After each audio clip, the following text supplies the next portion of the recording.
मेरा नाम रवीना है और मैं अपने ससुराल में रहती हूँ। यहाँ मेरे पति और मेरी सास के अलावा कोई नहीं है। मेरी शादी को अभी सिर्फ 8 महीने हुए हैं और अभी तक मेरा कोई बच्चा नहीं है। इसी वजह से मैं ज़्यादातर समय घर पर ही रहती हूँ। बाहर का जो भी काम होता है, मेरी सास ही संभाल लेती हैं। अगर कभी मुझे फास्ट फूड खाने का मन हो जाता है, तो मेरे पति मेरे लिए ले आते हैं। शादी के पहले साल में मेरी सास ने कहा है कि मैं सिर्फ साड़ी पहनूं, उसके बाद मैं जो चाहूं पहन सकती हूं। मुझे वैसे सूट पहनना अच्छा लगता है और वेस्टर्न ड्रेस भी पसंद है, लेकिन फिलहाल मैं सिर्फ साड़ी ही पहनती हूं। आज सुबह रोज की तरह मैं घर के कामों में लगी हुई थी। तभी अचानक हमारे घर कुछ मेहमान आ गए। वो मेरी सास के रिश्तेदार थे, जो अपनी बेटी की शादी का न्योता देने आए थे। माहौल में एक अलग ही रौनक सी आ गई। उनकी बातें सुनकर मेरे मन में भी उत्साह जागा और मैंने सोचा कि इस शादी में तो मैं भी जरूर जाऊंगी। मन में तुरंत ख्याल आया कि इस मौके पर मैं अपनी नई साड़ी पहनूंगी। मैं अलमारी के पास गई और साड़ी निकाली, लेकिन देखा कि उसका ब्लाउज तो अभी तैयार ही नहीं है।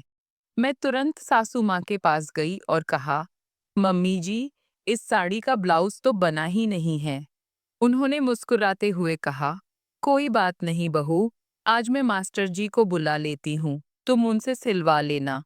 यह सुनकर मैं राहत महसूस करने लगी और मास्टर जी का इंतजार करने लगी। दोपहर के समय मास्टर जी आ गए। सासू माँ ने उन्हें हॉल में बैठाया। उन्होंने कहा, मेरे पास और भी काम है, इसलिए पहले नाप ले लेता हूँ। मैं उठकर जाने लगी। तभी सासू माँ ने रोककर कहा, मास्टर जी, आप बहू का पुराना ब्लाउज ले जाइए और उसे देखकर नया तैयार कर दीजिए। मास्टर जी ने थोड़ा सोचा और बोले, ठीक है, लेकिन फिर फिटिंग का मत कहना, क्योंकि साइज में थोड़ा फर्क हो सकता है।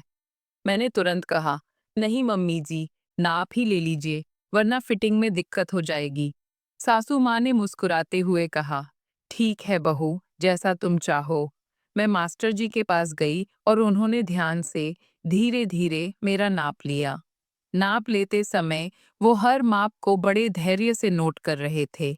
नाप खत्म करने के बाद उन्होंने कहा, ब्लाउज 4 दिन में तैयार हो जाएगा। मैंने थोड़ी हिचकिचाहट के साथ पूछा, मास्टर जी, क्या इसे जल्दी बना सकते हैं? मुझे शादी के फंक्शन में पहनना है। वो बोले, जल्दी करवाना है तो 200 रुपये एक्स्ट्रा लगेंगे। सासू माँ ने तुरंत हामी भर दी और कहा, ठीक है, मैं दे दूंगी, लेकिन 2 दिन में तैयार करके दे देना। मास्टर जी ने हामी भरते हुए कहा, हो जाएगा, और फिर चले गए।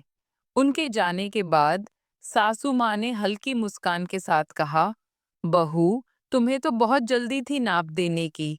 मैंने भी मुस्कुराकर जवाब दिया, हाँ मम्मी जी, दरअसल मैं फंक्शन में जाने को लेकर थोड़ी एक्साइटेड हूँ, इसलिए। उन्होंने कहा, अच्छा, अब बाकी घर का काम निपटा लो। मैं किचन में आकर शाम के खाने की तैयारी करने लगी।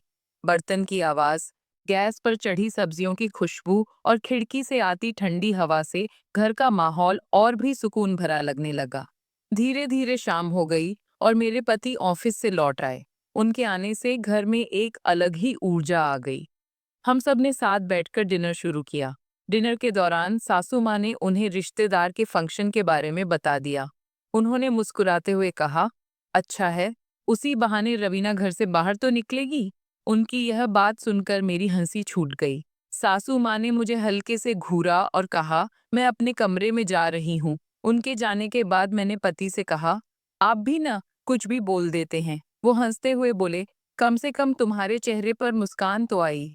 फिर हम दोनों आराम से डिनर करते रहे और रात का माहौल बिल्कुल हल्का फुल्का और खुशगवार हो गया।